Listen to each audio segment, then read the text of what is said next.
Notemos ahora lo que dice el versículo 1 del capítulo 6.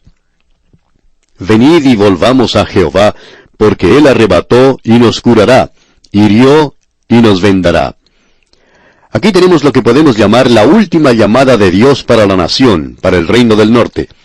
También tenemos aquí una advertencia para cualquier nación que ha hecho profesión de ejercer y ser una nación cristiana, que ha tenido el beneficio de la palabra de Dios.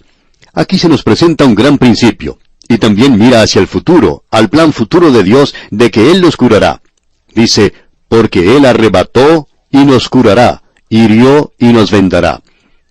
Tenemos ahora un versículo sobresaliente en el versículo 2 de este capítulo 6 de Oseas, donde leemos, nos dará vida después de 2 días, en el tercer día nos resucitará y viviremos delante de Él. Aquí tenemos algo que nos gustaría desarrollar, pero lamentablemente no tenemos el tiempo para hacerlo. Pero sí queremos presentar alguna idea que usted pueda seguir más adelante. Leemos, en el tercer día nos resucitará. Ahora esto es algo muy interesante observándolo desde el punto de vista de la resurrección del Señor Jesucristo en el tercer día. Él fue resucitado para nuestra justificación en el presente, tanto para los judíos como para los gentiles. Y debemos decir que eso se puede aplicar en aquel día, porque uno puede encontrar esto en el capítulo 37 del libro de Ezequiel. Y ya hemos visto esto, y usted recordará que Dios habla del día en que Él reunirá a esta gente en aquella tierra, y los traerá a sí mismo como en una resurrección. Y todo esto será basado en aquel que fue resucitado en el tercer día. Descansa sobre eso, porque hubo una redención provista y una justificación de que si cualquier hombre le acepta, le llevará a una relación correcta con el Dios Todopoderoso. El apóstol Pablo desarrolla este tema ya en el capítulo 11 de su epístola a los Romanos. Y nos gustaría observar lo que ese capítulo dice, pero debemos resistir la tentación porque queremos seguir adelante en este capítulo 6 de Oseas, y probablemente un poco más allá también.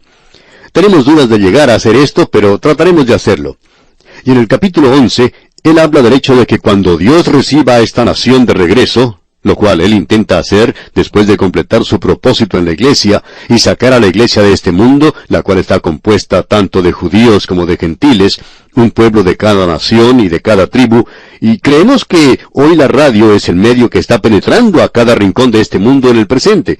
Y con eso no queremos decir que este programa lo esté haciendo. Ojalá fuera así. Pero hay muchos otros programas que están presentando el mensaje de la palabra de Dios. Nuestro programa en realidad es algo muy pequeño comparado con otros grandes programas que están presentando en todo el mundo el mensaje de la palabra de Dios.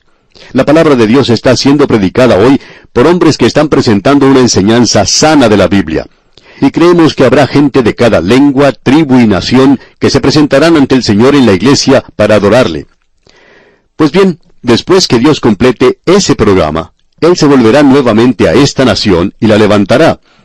Este profeta, como cada profeta que escribió en las Escrituras, y como algunos que no escribieron en la palabra de Dios, habló de este propósito futuro de Dios para la nación de Israel. El mismo Moisés, aún antes de que ellos entraran a la tierra, comenzó a hablar de aquel día cuando por tercera vez Él iba a restaurar a su pueblo a la tierra. Sería una restauración permanente en la tierra, y en el tercer día Él lo haría. Sería la tercera. En el tercer día Él resucitó a Cristo de entre los muertos. Y debemos decir que este número no es un número que sucede así, accidentalmente. Veamos ahora lo que dice el versículo 3 de este capítulo 6 de Oseas. Y conoceremos y proseguiremos en conocer a Jehová, como el alba está dispuesta a su salida, y vendrá a nosotros como la lluvia tardía y temprana a la tierra. No vamos a entrar en esto ahora, sino que hablaremos en cuanto a esta lluvia temprana o tardía, cuando estudiemos el libro del profeta Joel. Esto no ha ocurrido aún en la tierra de Israel. Creemos que uno no puede decir que la lluvia tardía o temprana ya ha llegado a la tierra de Israel. Existe, por supuesto, cierta cantidad de lluvia en ese lugar, pero eso no hace de ese lugar un jardín del Edén. Debemos decir que este jardín del Edén, y así lo queremos llamar, está lleno de tráfico y de contaminación ambiental. Y lo que ha ayudado mucho en ese lugar no es la lluvia, sino el sistema de irrigación que existe allí. Israel en realidad no tiene mucha agua para la irrigación que se necesita sobre ese lugar. Así es que no podemos decir que estamos viendo el cumplimiento de esto en el presente. Pero nuevamente debemos decir que cuando esta gente se vuelva a Dios, no solo habrá bendición para la gente, sino también para la tierra y para el mundo animal. Esa es la gran solución que se necesita para la economía del presente. Uno se cansa de escuchar a los ecólogos hoy diciéndonos cómo piensan ellos que deben hacerse las cosas. Por supuesto, la mayoría de ellos no tienen nada que ver con estas cosas en cuanto a la financiación de sus programas. Por ejemplo, a ellos no les gusta que se traiga el petróleo que existe en la zona de Alaska. Pero si uno interpreta las condiciones correctamente, tenemos que tener petróleo. Y si no lo tenemos, pues vamos a encontrarnos en una situación bastante difícil, por cierto. Y los problemas que pueden crearse en la forma de traer el petróleo desde Alaska posiblemente afecten nada más que una zona muy limitada de ese lugar. Pero, amigo oyente, aparte de esa gran tubería que es necesaria para traer el petróleo, el hombre arruinará ese lugar de todos modos, porque el hombre es pecador. El hombre arruina todo lo que toca. Hasta la luna se está convirtiendo ya en un basural.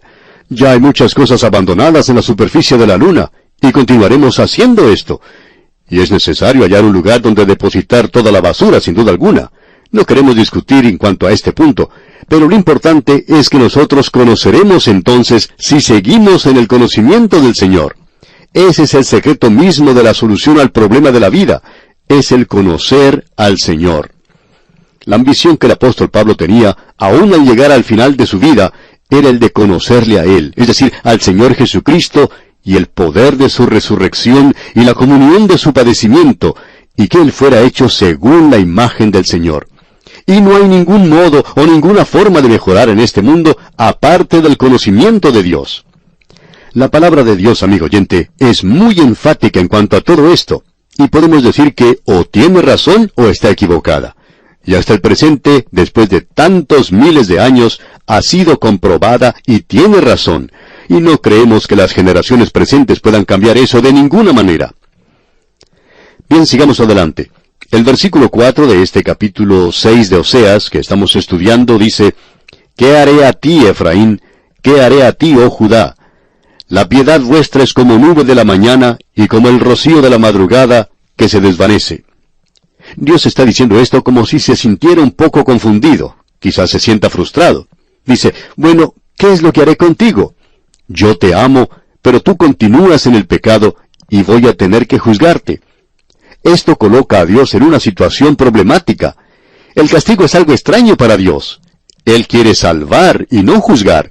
Pero cuando el pueblo continúa apartándose de Dios, entonces llega el día cuando Él tiene que castigarlo. Esta gente era religiosa, pero usted puede darse cuenta que ellos no tenían ningún conocimiento de Dios. Estaban lejos de Dios. Permítame traer esto a la fecha presente. En el día de hoy tenemos mucha religión, y nosotros estamos opuestos a la religión hoy. Ahora, la mayoría de los periódicos aceptan cartas de sus lectores, y ellos pueden expresar sus puntos de vista.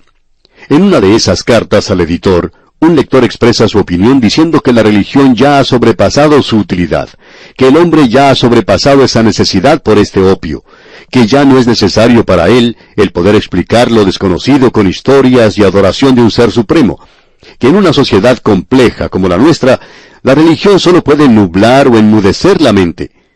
La religión, dice, solo opaca o distorsiona los detalles importantes, interfiere con las decisiones importantes y promueve el prejuicio y la hipocresía. Ahora es cuando la humanidad tiene que rechazar esta ceguera mental. Y vamos a decir algo que quizá les sorprenda, amigo oyente. ¿Sabe una cosa? Estamos de acuerdo con eso. Nos gustaría poder librarnos de toda la religión hoy. Y alguien respondió a esto y lo dijo en una manera mucho mejor de lo que podemos expresarlo nosotros. Permítanos presentar la respuesta que se le dio al escritor en este periódico. Esta persona dice en respuesta a la carta que se tituló «A la religión se la señala como ceguera mental». Y esta respuesta dice, estamos de acuerdo con la persona que escribió en cuanto a los resultados de la religión, porque la religión es solo el esfuerzo del hombre tratando de alcanzar a Dios por medio de sus propios esfuerzos. Yo nunca he sido un hombre religioso, pero hace unos años atrás, algo ocurrió que realmente cambió mi vida. Yo invité al Señor Jesucristo para que tomara control de mi vida, y acepté el hecho de que yo no puedo alcanzar a Dios por mí mismo, sino que Él ha hecho posible una relación con Él a través de su Hijo, el Señor Jesucristo. Desde el momento en que hice esa decisión, he podido apreciar más y más mi responsabilidad social, y he podido llegar al punto de amar y aceptarme a mí mismo y a otras personas, sin importarme su edad, su raza, su credo o color. Y hasta aquí la respuesta a la carta del otro lector. Y amigo oyente, no creemos que sea necesario tratar de mejorar eso, y damos gracias que nuestros oyentes nos ayudan a tener comunicaciones como estas. Son tan aplicables a una situación como la que tenemos. La gente hoy quiere librarse de la religión, y decimos que está muy bien. Permítanos que salga por la puerta de atrás, pero también permítanos que entre Jesucristo, la luz del mundo. Eso es lo importante. Ahora, esta gente de la cual estamos hablando en el libro de Oseas estaba funcionando religiosamente. Eran personas religiosas, pero la piedad de ellos era como una nube de la mañana, solamente rito y ceremonia. Y aquí leemos, y como el rocío de la madrugada que se desvanece. Y eso era todo lo que la religión de ellos era. Y hay muchas personas hoy que se ponen la religión como si uno se pusiera un vestido suelto, algo que, bueno, uno puede quitarse y ponerse en cualquier momento. Bueno, eso es lo que Dios estaba condenando en ellos. Ellos eran religiosos, pero no conocían a Dios de veras. Ellos nunca tuvieron una experiencia transformadora.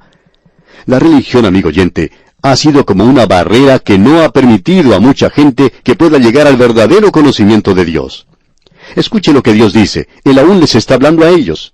Él dice en la primera parte del versículo 5 de este capítulo 6 de Oseas, «Por esta causa los corté por medio de los profetas».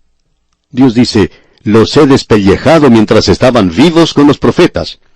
Nos gusta mucho cuando recibimos cartas de nuestros oyentes, donde nos dicen que nosotros presentamos la palabra de Dios tal cual es. Y por cierto que eso es lo que tratamos de hacer siempre en nuestro ministerio. Uno siempre encuentra que la gente quiere escuchar la palabra de Dios, es decir, aquellos que están de acuerdo con uno, y uno espera que los demás, aquellos que no gustan de escuchar la palabra de Dios, se opondrán a lo que uno tiene que decir de cualquier manera. Y eso no nos molesta para nada. Apreciamos mucho, sin embargo, a aquellos que están con nosotros en este ministerio, y creemos que nosotros debemos presentar la palabra de Dios tal cual es. Y eso es exactamente lo que Dios le dice ahora aquí a esta gente. Él dice, «Por esta causa los corté por medio de los profetas». Ellos hablaron cosas tajantes contra ustedes, pero ustedes no escucharon lo que los profetas tenían que decir. Y ese ha sido el problema de hoy. Nosotros nos regocijamos en el alcance que tenemos en el presente, pero también reconocemos que es algo muy pequeño cuando se lo compara con los demás. Ha habido gran interés en volverse a la palabra de Dios, pero nos debemos preguntar cuánto de eso es realmente genuino. Y podemos apreciar gente yendo en todas las direcciones hoy, muchos siguiendo direcciones equivocadas, por cierto. Ahora, en este versículo 5 leemos, «Por esta causa los corté por medio de los profetas, con las palabras de mi boca los maté, y tus juicios serán como luz que sale». Y usted puede darse cuenta, amigo oyente, que no era por la falta de información o por la flexibilidad de ella. Dios les había enviado a ellos profetas, pero ellos les dieron la espalda. Ahora Dios dice en la primera parte del versículo 6, «Porque misericordia quiero y no sacrificio». Lo que ellos estaban haciendo era costumbre nada más. Es posible que uno vaya a la iglesia todos los domingos y ser tan fundamental como cualquiera otro.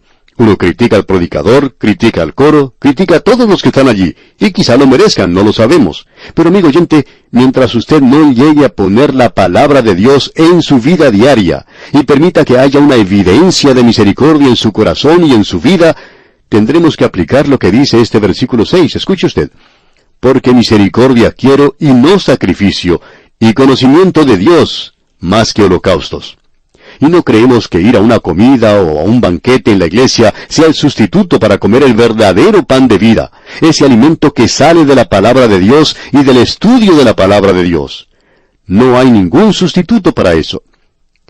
Sigamos adelante, veamos qué nos dice al comenzar el versículo 7. «Mas ellos, cual Adán, traspasaron el pacto», es decir, el pacto de Dios con esa nación. La segunda parte del versículo 7 y también el versículo 8 dice, «Allí prevaricaron contra mí, Galaad, ciudad de hacedores de iniquidad, manchada de sangre». Pero amigo oyente, habrá ese bálsamo de Galaad, y nosotros necesitamos ese bálsamo hoy, pero lo que salió de allí era iniquidad. Y ahora el versículo 9 dice, «Y como ladrones que esperan algún hombre, así una compañía de sacerdotes mata en el camino hacia Siquem, así cometieron abominación». Es decir, que los sacerdotes, al negarse a dar a los hombres el agua de vida, o el darles el pan de vida, estaban en realidad cometiendo una equivocación, cometiendo un asesinato realmente. Y hablando honradamente, amigo oyente, creemos que un ministro que sube a la plataforma y no presenta la palabra de Dios es culpable, como lo hemos visto declarado aquí en este versículo.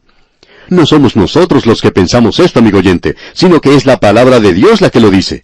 Usted es culpable de asesinato. Y en el versículo 10 y la primera parte del versículo 11 leemos, «En la casa de Israel he visto inmundicia, allí fornicó Efraín y se contaminó Israel. Para ti también, oh Judá, está preparada una siega». Es decir, ya se acerca su día también. Esta es una advertencia para ellos. Cuando yo haga volver el cautiverio de mi pueblo. Se acerca un día, dice Dios, cuando regresaré y los haré regresar a la tierra, pero ahora tengo que juzgarles, castigarles por su pecado. Y con esto llegamos ahora al capítulo 7 de Oseas. Y Dios continúa hablando aquí.